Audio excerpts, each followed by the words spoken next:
The Gospel of the Lord. Praise to you, Lord Jesus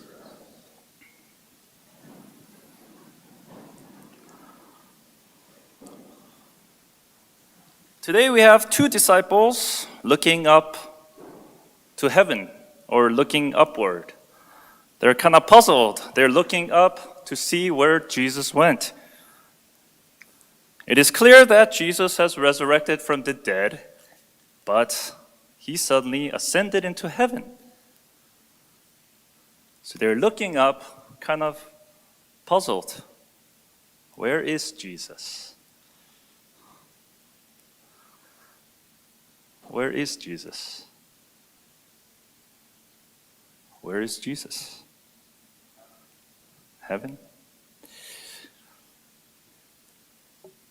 Today we celebrate the solemnity of the Ascension of the Lord. It's also the second mystery, second decade of the glorious mystery, if you pray the rosary.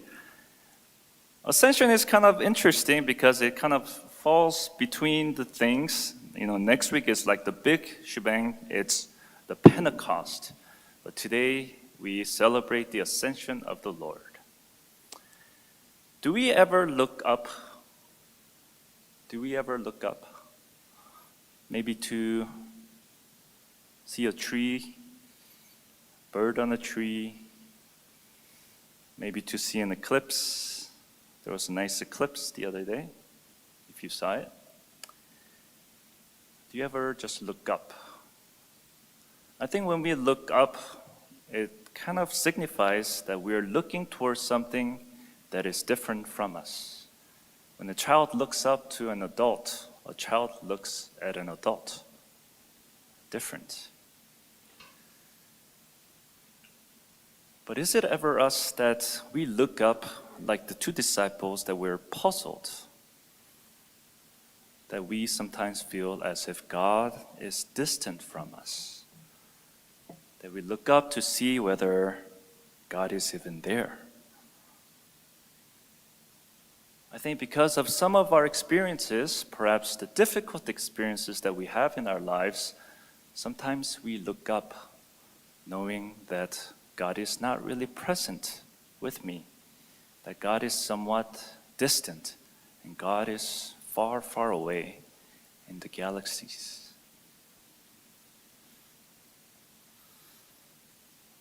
Sometimes you get a new assignment, and you say, where is God in all this? You get puzzled. You don't know what to do. Do you ever feel that? Yeah. And more of a downside, the shooting that's been happening. Crazy. Uvalde shooting? Crazy. What is going on? Where is God? There's another one in California. What is going on? Has God really disappeared? Is God so distant to a point where there's no longer goodness? Well, I think living in today's climate, we can fall into despair. And we can fall into a kind of a black hole. But at least the gospel gives us a kind of hope. At least the gospel gives us a kind of hope. The good news, my brothers and sisters, today, Jesus is not far away. Jesus is not far away. The reminder for the ascension of the Lord is to remind us that God is omnipresent. Omnipresent. Do you know someone that bilocates or perhaps trilocates? Some of the saints, if you read their lives. But it shows us that God is present to us imminently. Individually, God is present to us. That God is not in this far, far place in the galaxies. Perhaps we can think of our childhood. Perhaps there was an event that was very difficult, perhaps even a traumatic experience. Even if we didn't feel that Christ was with us, God was there with us during those moments. Can you believe that? Can you believe that God is present with us now? And can you believe that God will be with us in the future? As scary as future can seem sometimes, I don't know about you, but sometimes the future scares me. It's scary. What is going on with our culture? What happens if we're not in control of things? Scary. The future is scary. But the Ascension reminds us that God is still present. Because isn't it so true that as human beings, that our scope is kind of narrow at times?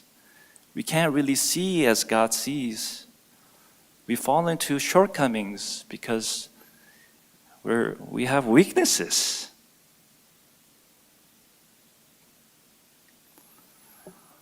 But God continues to be with us even in the times of despair. And the reality is that even if God seems so far away, God is present to us today. Has anyone read books by C.S. Lewis? C.S. Lewis, great writer. Not quite a Catholic writer as, J.R.R. Tolkien, who wrote The Lord of the Rings, but an Anglican, a great writer. And if you read his writings, you can see the truths of the church and of God. C.S. Lewis, as a young boy, decides that he wants to be a celibate. So, religious and priests, we're called to be celibate, to give our life entirely to God without marriage. So C.S. Lewis has decided that as a child. But later on, he runs into this lady named Joy Davidson. And he realizes, maybe I can't be a celibate. Her personality, her persona, her attractiveness, really, they fall in love. But what happens after that marriage is that she falls sick. She gets sick, and she dies at the age of 45. And C.S. Lewis actually has a book called Grief Observed. I don't know if anyone has read that. Okay, it's a great book. It's a great book, and it really speaks for today's gospel. It really reminds us what Ascension is really all about. So the entirety of the book is C.S. Lewis grappling with the loss of his loved one, Joy. So he goes on and on and on, grieving. He falls into despair. He falls into depression. And he just can't seem to live, that he has lost something so important in his life. So he grieves and grieves and grieves. And he sees nothing good in life because of that experience. But he finds hope at the end of that book when he says, there's a very famous conclusion. He says, as long as I know that God is with me, and as long as I know that I am with God, then I am with joy. As long as I know that God is with me, and as long as I am with God, I am with joy. Profound. Because of our narrowness, we can't see that God is in all places, that God was in our past, that God is in our present, and that God will be with us in the future. So it's a great reminder for us today that as long as we have God in our lives, nothing to fear, nothing to worry about, because we are with that conviction. We are with that hope that all will be okay. All will be okay. Despite the craziness, the crazy things in our culture, crazy things in our lives, in our families, perhaps in our own personal something that we're dealing with.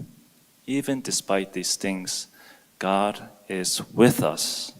And as He ascends into heaven, He lets us know that He is with us fully.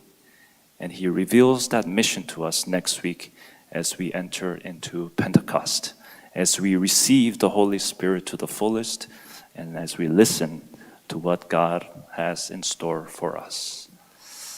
So the good news, my brothers and sisters, that God is always with us, and you can have the utmost conviction with utmost hope that Christ is present in your life as well as mine.